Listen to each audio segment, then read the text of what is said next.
Bonjour à tous, donc je vais vous présenter cette magnifique table.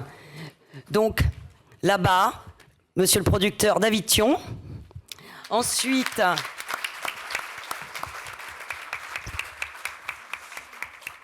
la comédienne Laure Calamy.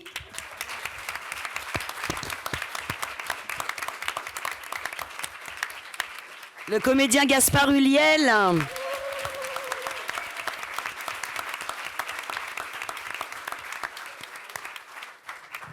Mademoiselle Virginie Efira.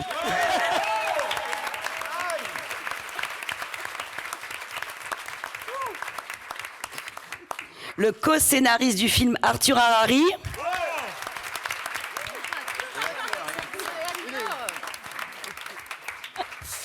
La réalisatrice Justine Triet.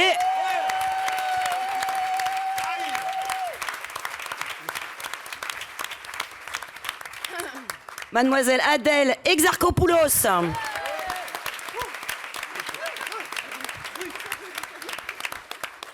Et messieurs Nils Schneider et Paul Ami. Alors, je vais commencer à faire une petite question à chacun. Alors, vous allez me répondre de manière courte, hein, quand même. Autrement, on est là, on déjeune ensemble, autrement. Et après, il y aura sans doute quelques questions de journalistes. Donc, je vais commencer par vous, Justine Triet, pour ce film à tiroir et à thématiques multiples, à double, à inversion, à tout. Est-ce que c'est l'histoire d'une jeune femme qui ne s'aime pas trop et qui peut-être décide de se réinventer ailleurs, autrement? Oui, je pense qu'en tout cas, c'est un film qui parle de la fiction, de la création comme façon de se réinventer. Effectivement, c'est le personnage qu'incarne Virginie Efira est dans une espèce de déni de son passé, de déni de choses qu'elle n'arrive pas à affronter, de fantômes de son passé. Et effectivement, en tout cas, la fiction est une façon pour elle d'échapper à son quotidien. Voilà. Et alors, bon, on va passer à la jeune femme qui échappe à son quotidien, enfin qui essaie. En tout cas, oui. Ce personnage qui est double, qui fuit et qui en même temps finalement retrouve un peu ses préoccupations alors qu'elle va loin, qu'elle va dans la fiction. Elle se retrouve reconfrontée à ses névroses, mais autrement. Enfin, c'est un personnage très complexe avec plein de facettes. Donc Virginie Efira, comment on incarne ça? Cette femme moderne aussi, très moderne. Et j'avais trouvé une formule que je ne ferais pas trop mauvaise hier, mais enfin bon, je la réutilise. Mais parce qu'on me disait comment vous avez composé le personnage, je me dis mais en fait je ne sais absolument pas comment je l'ai composé. Je me dis parce que c'était une décomposition totale en fait. Donc c'est presque un travail inverse. Et ce qui est intéressant, c'est qu'il y a avec Justine la possibilité à chaque scène en fait, même pas la possibilité, l'obligation de faire environ 45 prises, et ce qui permet d'aller chercher dans plein de directions différentes. Et après de pouvoir avec ça imaginer un parcours. Mais à partir du moment où Sibylle a cette espèce de projection dans le vide pour voir ce qui émerge d'elle, comme si elle cherchait une action, un inconnu, un territoire qui la précède pour découvrir des choses neuves. Il y a une perte de conscience, hein. Il suffisait d'essayer de se mettre un peu dans ce même ordre d'idées. Seul mot. Pardon, vous dites quoi?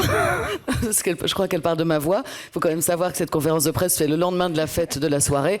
Bon courage si vous comprenez tout ce qu'on raconte aujourd'hui. Merci. Et donc la voix, oui, est un peu... Et alors la personne qui sert un peu de révélateur, qui à la fois vous aide à changer, mais qui vous précipite dans un autre vertige. Alors c'est Margot, cette actrice qui vient la voir, qui a se posé des questions sur la maternité, donc d'une certaine manière aussi sur la création.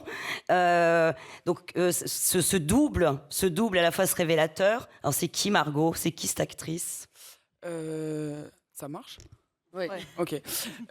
Je pense que c'est une jeune femme qui a un moment assez vertigineux de sa vie. Comme vous dites, elle est entre la création qui grandit à l'intérieur d'elle, mais qu'elle a d'une relation assez complexe avec le personnage de Gaspard.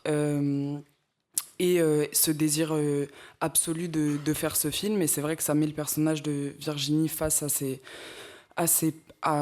passions hantées, à ses frustrations. Et mon personnage, c'est quelqu'un qui se laisse énormément traverser, qui est presque dans une forme de narcissisme. Elle trouve une séduction dans ce malheur-là. Voilà, il n'y a aucune chute à ce que je viens de dire. Si. Il y avait, pardon, Vas-y, je t'en prie. En fait, il y avait aussi l'idée pour moi, le film montre vraiment le croisement entre deux personnages qui sont totalement opposés. C'est-à-dire que pour moi, Virginie avance masquée les 3/4 du film et finalement finit par se dévoiler à la fin. Pour moi, le personnage de Margot fait exactement le trajet inverse. C'est-à-dire qu'on a le sentiment d'avoir accès à elle dès le départ. Totalement, on a cette sensation de la voir à nu et finalement le personnage va au fur et à mesure du film apprendre les codes de la société, apprendre à faire avec ça. Donc il y a vraiment ce croisement entre ces deux personnages et cette idée que finalement il y a voilà, cette histoire qui est vraiment une histoire de codépendance, de fascination entre les deux et en même temps comme ça de croisement entre deux personnages qui vont pas dans la même direction, quoi. Il y a un peu de vampirisme aussi ou pas? Évidemment, ouais, toujours. Oui, bien sûr, complètement. Enfin, il y a évidemment la tentation chez Sybille de venir chercher des choses qu'elle ressent aussi de façon, comment dire, en miroir par rapport à sa propre vie chez Margot. Et il y a aussi évidemment l'idée que Margot la renvoie elle-même à son passé, à son histoire, son grand amour avec Nils et enfin pardon, j'arrête pas de dire les noms des Gabriel et du coup c'est ces deux choses là en fait qui se mettent en place.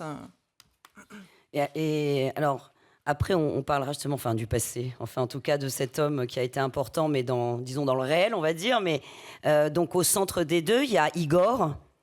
Est-ce que je peux me permettre de dire que Igor c'est l'acteur, c'est-à-dire en plus ce jeu constant avec le mensonge et cette impression qu'on ne peut jamais savoir si cet homme est dans la sincérité, dans le jeu, enfin, c'est intéressant ça, évidemment, de jouer un acteur avec cette part de mensonge constant, quoi. On est constamment en train de se demander si c'est vrai ce qu'il dit. Comme disait Cocteau, je crois, le cinéma est un mensonge qui dit la vérité. Et je pense qu'on ne cessera jamais de questionner le rapport entre la réalité et la fiction pour essayer peut-être de trouver un semblant de vérité. Mais oui, je trouve ça forcément très amusant de tourner un film dans un film, d'être confronté à un rôle qui exerce le même métier que le mien. Et ce qui était très intéressant par rapport à ce que vous dites, c'était justement de jouer en permanence avec toutes ces variations, ces nuances, et de se laisser la possibilité, comme disait Virginie, c'est quelque chose que Justine aime beaucoup faire, c'est se laisser quand même beaucoup de choix, mais des choix qui sont parfois totalement opposés. Donc on va multiplier les prises en essayant différentes versions, différentes trajectoires. Et concernant mon personnage, c'est vrai que souvent, on essayait d'y injecter plus ou moins d'opacité, avec parfois une fragilité un peu plus sincère, parfois quelque chose d'un peu plus de l'ordre de la manipulation. Et au final, je trouve que c'est assez réussi les choix qu'elle a fait au montage, puisqu'il y a quelque chose qui est vraiment de l'ordre du mystère qui demeure de manière totalement intacte. Alors, il y a deux autres hommes. Il y a l'homme du passé et l'homme du présent.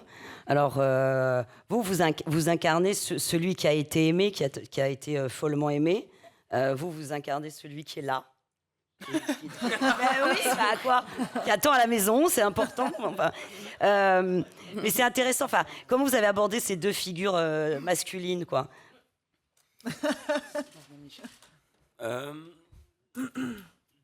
Comme disait Virginie et Gaspard, le personnage, enfin, on a tellement fait de prises différentes et de variations autour et de nuances autour des scènes que j'ai l'impression que Justine a vraiment recomposé le personnage au montage. Moi, je l'ai vraiment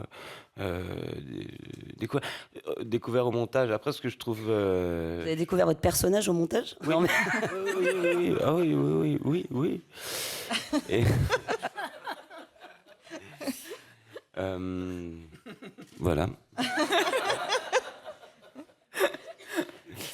Et vous, Paul Ami, vous avez découvert qui vous étiez Non, moi je savais qui j'étais depuis le début.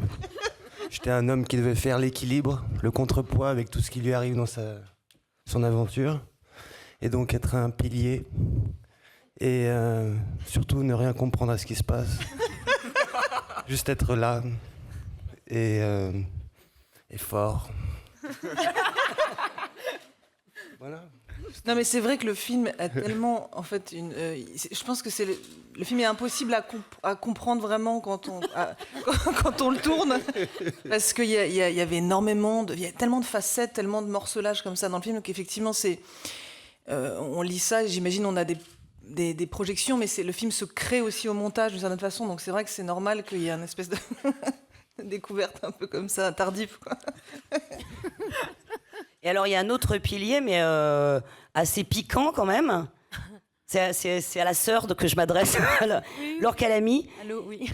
Et alors, vous êtes ce rapport avec l'héroïne qui, en même temps, dit des choses très vraies et en même temps, finalement, vous incarnez un peu la figure de méchanceté, enfin aussi non, mais c'est vrai, enfin de réalisme un peu méchant, c'est-à-dire qui met les points sur les i, mais là où ça fait un peu mal. C'est drôle, vous avez un rôle plus ouvertement, disons, drôle tout de suite dans les répliques. Ou... Oui. Vous êtes la diseuse de mes aventures. Oui, un peu. Oui, complètement. Oui, elle est très forte pour le dire aux autres. Par contre, on sent qu'elle se consume. Enfin voilà, autant sa sœur pour se sauver, de la toxicité de leur mère. Voilà, est partie. Autant elle, on sent qu'elle est restée, mais que voilà, chacune différemment se consume. Mais complètement, pardon, je ne veux pas du tout t'interrompre, mais pour moi, Laure fait vraiment partie de la face cachée de Virginie, de Sibylle, pardon, et qu'elle essaye d'enterrer en permanence et qui ressurgit dans le film. Et c'est vraiment... C'est quelque chose de très important parce que c'est tout ce qui fait, tout ce que Adèle en fait déclenche en fait. C'est à la fois effectivement cet amour qui revient, mais c'est aussi cette famille toxique, c'est aussi tout ce qui a été, tous les mensonges qu'il y a dans cette famille. Et Laure incarne ça en fait, en revenant avec ce côté trivial, plus impur.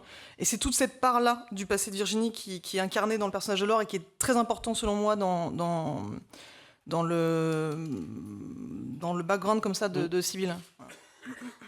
Alors maintenant qu'on a vu à quel point tout ça était complexe, une mosaïque. Tentaculaire. Oui, une mosaïque.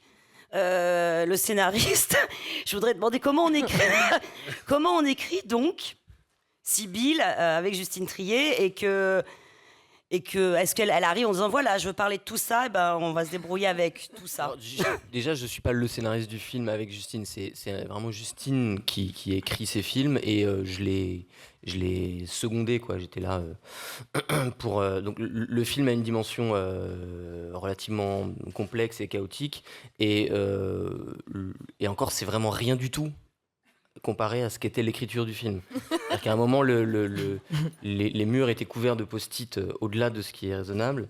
Et c'est-à-dire qu'on avait un jeu entre la subjectivité de Sibylle, celle de Margot, qui lui raconte des choses, qui font ressurgir des souvenirs qui peut-être ne sont pas des souvenirs, mais sont des fantasmes ou des souvenirs fantasmés. Et à ça se mêle l'écriture, c'est-à-dire éventuellement les images qu'on voit sont peut-être des créations. Donc la complexité de l'entremêlement de tout ça était assez extrême. Et du coup, j'ai l'impression que le tout petit rôle que j'ai pu avoir, ça a été en discutant beaucoup, c'était beaucoup de ce qui à mon avis est la base du travail d'écriture, c'est la parole.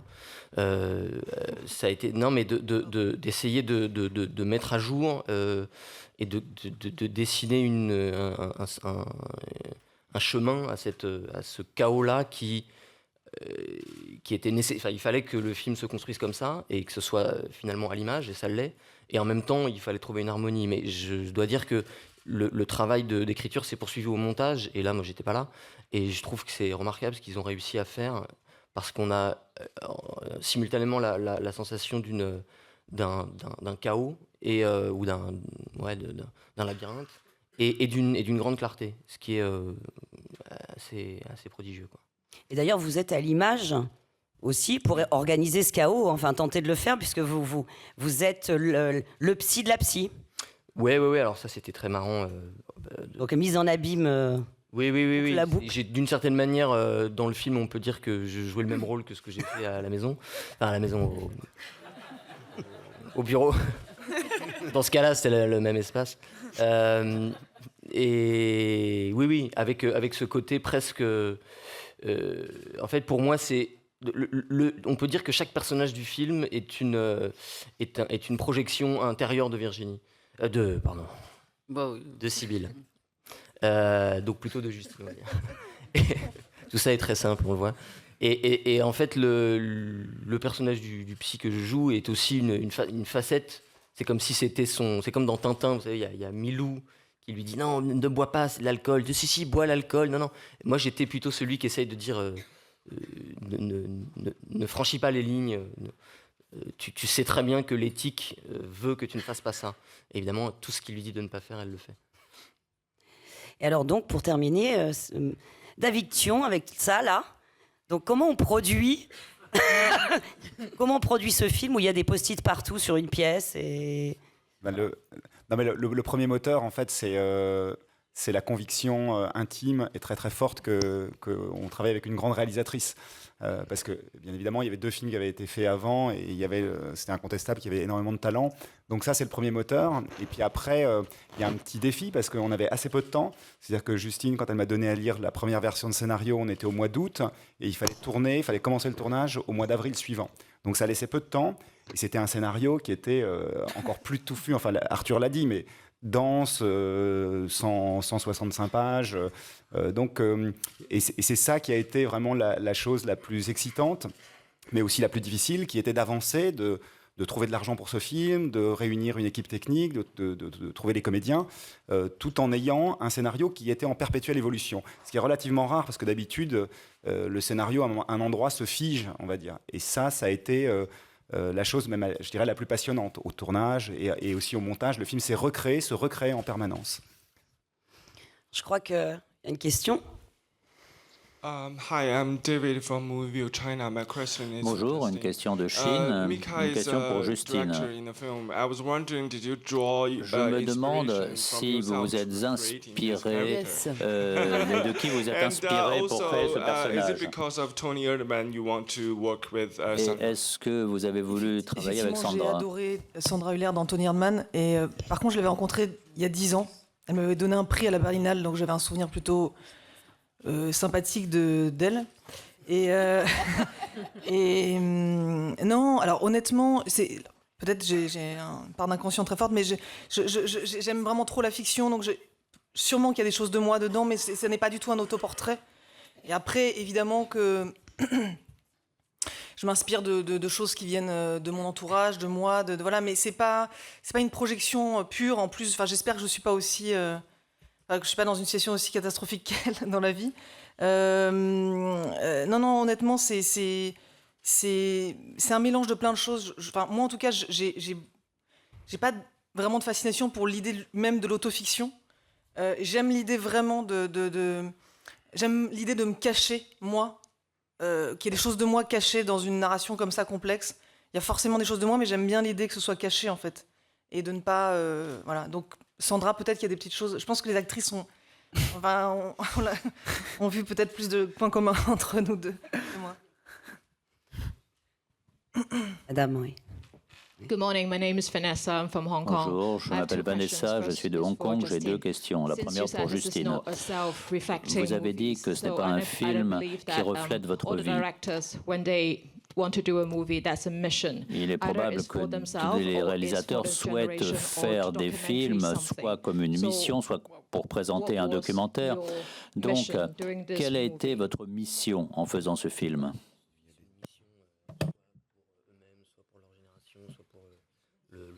Est-ce que tu t'étais fixé une mission? Tout simplement, quelle était ta mission, Justine? Tout simplement. The second question. Et la deuxième question. D'accord. Non, honnêtement, je pense que pour moi, écrire des films, faire des films, c'est quelque chose qui est... Je ne peux pas penser aux conséquences Ah oui, merci. Je ne peux pas penser en écrivant à ça. Je ne suis pas dans un cinéma militant, je ne suis pas dans un cinéma à cause. C'est pas quelque chose qui me... Voilà, après, quand je vois les films que je fais, peut-être qu'après, on peut analyser des choses et se dire que voilà, je suis une femme ou je ne sais pas quoi, mais ce n'est pas quelque chose qui est un moteur. Je pense qu'on ne fait pas des bons films en ayant comme ça une mission. Enfin, en tout cas, ce n'est pas du tout mon projet à moi. Okay, so the second question Et ma seconde question concerne davantage les acteurs et actrices. Vous avez fait beaucoup de prises. Et je sais comment on peut se sentir lorsqu'il y a beaucoup de prises lors d'un tournage. Est-ce que parfois vous avez douté de ce que souhaite la réalisatrice, ou est-ce que vous pensiez que la réalisatrice voulait vous faire vivre certaines émotions, vous faire aborder ces émotions? Quelle était la raison de ce nombre important de prises? Non, alors absolument pas, parce qu'elle... c'est pas l'idée de se dire, merde, je sais pas exactement ce que je veux faire, c'est l'idée d'étendre le domaine des possibles. Et c'était déjà, la même manière de travailler avec Justine sur le film Victoria. Il y avait peut-être comme grande différence, là, et moi, ce qui m'a vraiment assez... plus en découvrant le film, c'est que Justine, je trouve qu'elle a gardé cette espèce de chose chaotique. C'est quelqu'un qui dérange elle-même sur un plateau son propre film. Pour faire surgir des choses qui dépassent les acteurs aussi, bon, elle utilise plusieurs moyens, l'usure en est un aussi, mais assez agréable, hein. On a tous un tempérament maso, hein. Et donc le fait d'aller vers une forme d'épuisement produit quelque chose. Elle dérange elle-même ses propres films. Et là, j'ai vu sur Sibylle qu'il y avait un souci de réalisation accru par rapport à Victoria, une idée très précise du cadre et de la forme. Et c'est vrai qu'au départ, j'avais peur que cette chose puisse contrarier ce chaos nécessaire à faire surgir tout d'un coup des choses qui viennent de l'extérieur et qui viennent nourrir le premier plan. Et je trouve que vraiment, sur ce film-là, de réussir à allier à la fois cette maîtrise et cette vision assez cadrée, et à l'intérieur de ça, un sacré bordel, certes, bah, c'était quand même pas mal. Voilà. Mais chercher, c'est une chose extraordinaire, hein, vraiment. On a envie de ça sur tous les films, en fait, vraiment. Adèle, oui, même Gaspard, ou tout le monde, vous avez la même impression de ça? Oui, je pense qu'elle a très bien répondu. Ouais. Pour moi, 30 prises, c'est pas beaucoup, du coup. Mais puis surtout que quand c'est une forme d'exigence de demander à ces acteurs de nuancer, et comme disait Virginie, d'approfondir un système de création en permanence. Donc, oui, moi, j'attends qu'on soit exigeant. Moi, j'ai l'impression que c'est vrai qu'il y a quelque chose qui se produit quand même dans le temps, dans le fait de refaire. C'est pas forcément les prises qu'on garde effectivement au montage. D'ailleurs, moi, j'ai une sensation que tout ce qu'on a comme certitude au moment du tournage est absolument tout le temps démenti en montage. Mais c'est très impressionnant. Enfin, moi, je veux dire, les rapports de script. C'est vraiment, il suffit qu'il y ait marqué que ce soit la meilleure prise pour que ce soit absolument pas celle qu'on prend.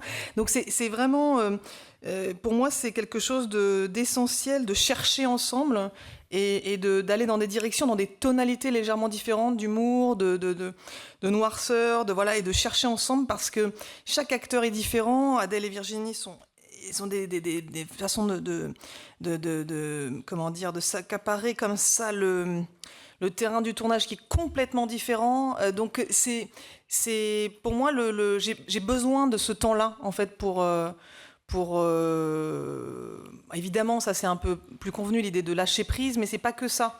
C'est par exemple, j'adore faire des prises où l'acteur se met dans des états extrêmement où tout est lâché, et lui a peut-être la sensation que c'est la meilleure prise, et souvent c'est celle juste d'après que j'adore, parce que le visage est très abîmé par l'émotion, et là on contient tout, et là l'acteur est super bon.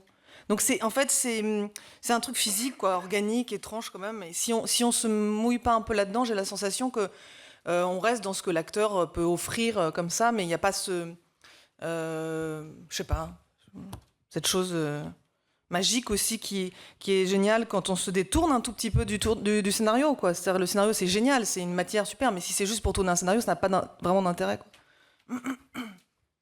Monsieur. Justine, I'm here. You made the film with complicated. Justine, vous avez fait un film dans lequel il y a des relations psychologiques complexes entre les personnages.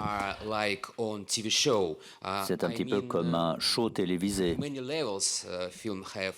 I mean, they could be developed from series to series. Ces personnages pourraient même évoluer d'un épisode à l'autre, d'une série à l'autre. Donc ma question, que pensez-vous des séries télévisées? Est-ce que c'est l'avenir de l'industrie du cinéma? Question que je pose à vous tous d'ailleurs. Oui, j'ai l'introduction. Donc les séries télé. Alors honnêtement, c'est très simple. Moi, comme la majorité des gens, je consomme énormément de séries. Peut-être que effectivement, le fait de regarder autant de séries fait que on a maintenant une espèce d'aisance, de facilité comme ça à voir des films avec énormément de personnages, énormément de complexité comme ça. Donc pour moi, je fais avec le monde dans lequel on est. Je trouve ça.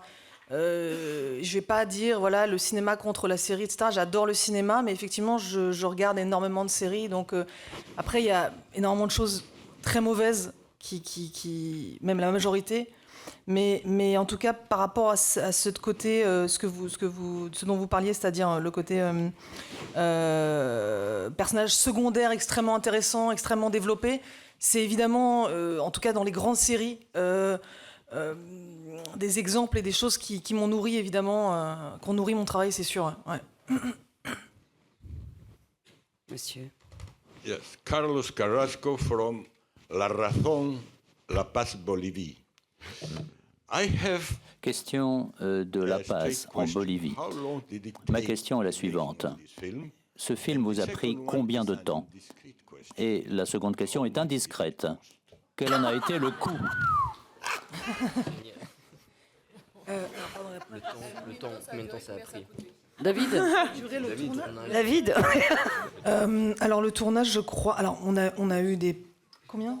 40 jours. Un peu moins de 40 jours, je crois. Hein. Je sais plus en fait, je crois. 40 jours, une quarantaine de jours. It's always too short and never enough money. C'est toujours trop court et jamais assez d'argent. Non, mais effectivement, en plus, on a dû couper pas mal de pages, hein, il faut le dire. On a eu un peu moins d'argent que prévu, du coup. Le coût, je crois... C'est toi qui sais, ça, David, hein, je sais pas. Mais... Exactement. Avec les coups de canne ou sans les coups de canne? Aux alentours de un petit peu plus de 5 millions. D'euros. 5 millions de jours, le tournage. Millions de jours. 40 €. Alors moi, je voudrais vous reposer une question. Non,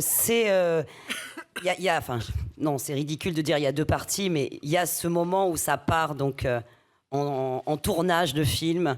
C'est l'Italie, il y a cette chose soudainement, la direction artistique qui change un peu dans le film, quelque chose de plus éclatant, tout ça. Et il y a une pointe d'ironie. On a constamment l'impression autour de ce tournage, c'est à la fois très glamour, très amoureux, très passionnel et tout. Puis on sent un petit humour quand même. Mais c'est vraiment très subtil dans le pastiche. Est-ce que c'est quand même un peu un pastiche de tournage? Oui, je pense. À Stromboli. Non, mais c'est sûr que c'est la partie du film qui est la plus satirique, on pourrait dire, où effectivement, je m'amuse de plein de choses. Et effectivement, comme c'est le moment où finalement tout fait écho à tout, c'est-à-dire que effectivement le fait que Margot soit elle-même dans une forme de tragédie comme ça, en tournant ce mélo avec son mec, etc. C'est sûr que moi je m'amuse de toutes ces choses-là et je pousse les curseurs un peu plus loin que c'est vrai que toute la première partie du film qui est un peu plus, on va dire, premier degré, mental, etc. Donc il y avait cette volonté, je crois, dans l'écriture d'avoir ce côté impur du film et ce moment-là de décoller, de faire exploser le film à Stromboli avec peut-être un peu plus de satire, de s'amuser un peu de ça, de ce que c'est que de filmer un tournage. Dans le tournage, c'est quelque chose de évidemment très jubilatoire à écrire et de m'amuser aussi de toutes ces scènes où Gaspard chante et où il fait son... Enfin, tout ça, oui, évidemment, les curseurs ont été poussés, quoi. Et on s'est amusé avec ça. Et avec le personnage de Sibylle qui devient une espèce de Paula Strasberg de la Marilyn de ce tournage. Enfin, il y a quelque chose. Enfin, c'est un hommage à ça, de ces psys ou de ces conseillères qui deviennent absolument essentielles. Ça a été une inspiration pour la Strasberg. Oui, j'avais appris je crois qu'elle parlait. Elle disait à Marilyn quelle prise était bonne. Et en fait, Marilyn, pendant le tournage, ne s'adressait plus à John Ford. Et John Ford ne pouvait même plus lui dire si la prise était bonne. John Huston, pardon. Désolée. Et du coup, il y avait cette chose un peu étrange de cette intrusion comme ça. Donc évidemment, ça m'a beaucoup inspiré pour le personnage. Il y a une autre question, je crois. Oui. Ah oui. Bonjour, my name is Ayako Ishizu for Je m'appelle Ayako Ishizu au Japon. Question for Gaspar Une question pour Gaspard et pour Justine. En fait, c'est un film dans un film. Il y a les chansons également, Buongiorno Trieste. Et j'ai cette chanson en tête encore aujourd'hui. Comment avez-vous préparé donc ces scènes dans lesquelles il y a cette chanson? Je ne savais pas que vous étiez un aussi excellent chanteur. For me, it was like a stunt, really. Pour moi, c'était presque comme un numéro de cascadeur. Really big fear of singing. J'ai vraiment peur de chanter. Peut-être parce que ma mère m'a toujours dit que j'étais le pire des chanteurs. Quand Justine m'a parlé de cette scène la première fois, je lui ai dit que ce serait impossible. Et elle a réussi à me convaincre. Je ne sais pas par quel moyen. Mais tu te souviens que je chantais en même temps que toi dans la sur scène? Le plateau, c'est vrai. Donc oui, pour répondre à la question, j'ai suivi quelques rapides cours de chant à Paris sur, je sais pas, j'ai dû voir une prof 4 ou 5 fois. Et puis ensuite, on a tourné cette séquence. Et après, Justine avait décidé de me doubler avec un chanteur, ce qui m'a beaucoup rassuré. Je me suis mis à mieux dormir. Et puis le jour de la post-synchro, j'ai eu la joyeuse surprise de devoir refaire le chant, puisque Justine avait finalement décidé que ce serait moi qui chanterais. Et la chanson, c'est Nino Ferrer. C'est Nino Ferrer. Giorno come Très très belle, ouais. Bon bah, je suis absolument désolée. Nous avons fait les 3 quarts d'heure, mais je pense que de toute façon le film, va vous revenir, vous faire poser plein de questions. Donc voilà. À des prochaines fois. Merci Lisez beaucoup. tout ce qui est fait sur le film. Merci.